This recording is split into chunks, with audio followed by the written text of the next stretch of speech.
सभी बहन भाइयों को प्यार भरा नमस्कार। शंभू हर हर महादेव। मैं आपका एस्ट्रोलॉजर मित्र एस्ट्रो विकास भारद्वाज बात करने जा रहे हैं इस महत्वपूर्ण टॉपिक पे जो कि आजकल आम हो गया है, डिप्रेशन एंजाइटी। जैसा कि आपको पता ही है, आज ये कॉमन हो चुकी है बीमारी, करियर को लेकर, स्टडी को लेकर, लव रिलेशन को लेकर, मैरिड लाइफ को लेकर ये होना आम बात है। मैं अपने ज्योतिषीय अनुभव से जो मैंने सबसे ज्यादा जन्म पत्रियों को एनालाइज करके पाया है, वही मैं आपको यहाँ पर शेयर करूंगा, जिससे आपको इसे जानने में आसानी होगी कि डिप्रेशन किन वजहों से होता है, क्या कारण होते हैं ऐसे, और उनका समाधान भी होगा। नंबर 1, जब भी शनि की महादशा अंतरदशा चले या शनि की 7.5 या ढैया चले, तो अक्सर मैंने देखा है इस सिचुएशन में डिप्रेशन और एंजाइटी कॉमन बात है होना। मैं ये नहीं कहता कि शनि इस ग्रह के होने की वजह से इस स्थिति के मेन कारण है, बट नहीं, ये मैंने अपना अनुभव शेयर किया है आपसे, मैं किसी अपवाद में नहीं पढ़ूंगा। तीसरा, चंद्र की महादशा होना, चंद्र की अंतर्दशा होना और चंद्रमा का कनेक्शन अक्सर अगर अष्टम भाव से है, अष्टम भाव से है चंद्रमा का, और महादशा और अंतर्दशा चल रही है, और चंद्रमा का जो नक्षत्र लॉर्ड है वो राहु बने, या राहु चंद्रमा का बने, चाहे चंद्रमा राहु का बने, चाहे चंद्रमा केतु का बने, चाहे केतु चंद्रमा का बने, उन स्थितियों में भी, क्योंकि चंद्रमा मनोस्थिति को रिप्रेजेंट करता है, मनोस्थिति को रिप्रेजेंट करता है, इस वजह से यह दिक्कत होना, ओवर थिंकिंग होना, डिप्रेशन होना, एंजाइटी होना कॉमन बात है। चतुर्थ, किसी भी ग्रह के नक्षत्र स्वामी शनि या चंद्र का होना। जब भी किसी ग्रह का, जहां आप डिग्रियां देखते हैं वहां देखिएगा, किसी भी ग्रह की दशा अंतरदशा चल रही है, उसका नक्षत्र स्वामी अगर चंद्रमा और शनि बनेंगे, उस स्थिति में यह सिचुएशन बनती है। पंचम, अष्टम भाव स्थित ग्रह की दशा और अंतरदशा।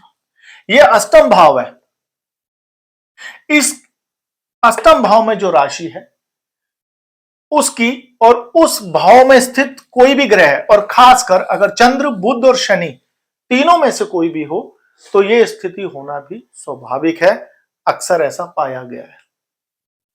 छठा, किसी भी ग्रह का स्वामी अष्टमेश या अष्टम स्थित ग्रह होना।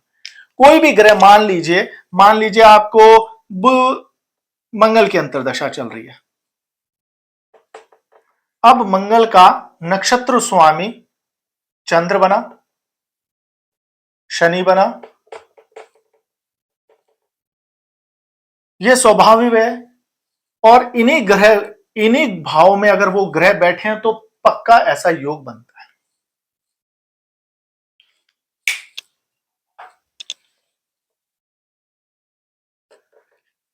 बुध, जो कि बुद्धि का प्लैनेट है, दिमाग का प्लैनेट है, बुध अगर अष्टम भाव से संबंध हो, यानी ये यहां बैठा हो, महादशा हो चाहे अंतरदशा हो, या नक्षत्र लॉर्ड बने, किसी भी ग्रह का नक्षत्र स्वामी बने, फिर रिपीट करूंगा, आप ये डिग्री में से देख सकते हैं, डिग्री के सामने उस ग्रह के कि उसका नक्षत्र स्वामी कौन है। अगर बुध बनता है और उसका संबंध अष्टम भाव से है, अष्टम में स्थित है, अष्टम भाव से स्थित किसी भी तरह का रिलेशन बनता है, तो ये स्थिति बन जाती है। मेरी एक सलाह है, ये जो 3-4 मैंने अपने अनुभव दिए छोटे छोटे, आप जब भी कोई व्यक्ति इस डिप्रेशन की स्थिति से जूझ रहा हो, एंजाइटी से जूझ रहा हो, तो किसी योग्य विद्वान ब्राह्मण से इन चीजों का एनालाइज कराना। आप यकीन मानिए, मेरा पूरा विश्वास है, अगर ये बीमारी से कोई जूझ रहा है, डिप्रेशन से, तो 100 में से 60 से 70% यही रीजन मिलेंगे आपको डिप्रेशन के। आप इनको अगर एनालाइज करा लेते हैं और ये फाइंड आउट होते हैं आपके एनालाइज में, तो आप उन्हीं से संबंधित उपाय जरूर करें। शनि जहां दुख और पीड़ा का प्लेनेट है, न्याय का देवता है, वहीं हार्ड वर्क भी कराता है। इसके चलते ही अक्सर मैंने ये पाया है अपने अनुभव में, सबसे ज्यादा जो दिक्कत होती है डिप्रेशन की, शनि की महादशा, अंतरदशा, शनि की 7.5, शनि की ढैया, इन्हीं में पाई जाती है। तो आप किसी भी योग्य विद्वान पंडित से सलाह लेकर इसका निदान करा सकते हैं ताकि रोगी को जल्दी लाभ मिले और हेल्प मिले। आपको मेरे द्वारा दी हुई जानकारी कैसी लगी? अपने अनुभव जरूर शेयर कीजिएगा। किसी नई जानकारी के साथ मैं आपको अनुभव शेयर करूंगा। तब तक के लिए दीजिए इजाजत। आप अपनी जन्म पत्रिका का विश्लेषण भी करा सकते हैं अगर आप कराना चाहें। मेरा नंबर है 9999359635। मैं एक पब्लिक प्लेटफॉर्म है ज्योतिष का बहुत बड़ा, उसमें वर्क कर रहा हूं, तो आप मुझसे सलाह ले सकते हैं। दीजिए इजाजत। हर हर महादेव, हर हर महादेव।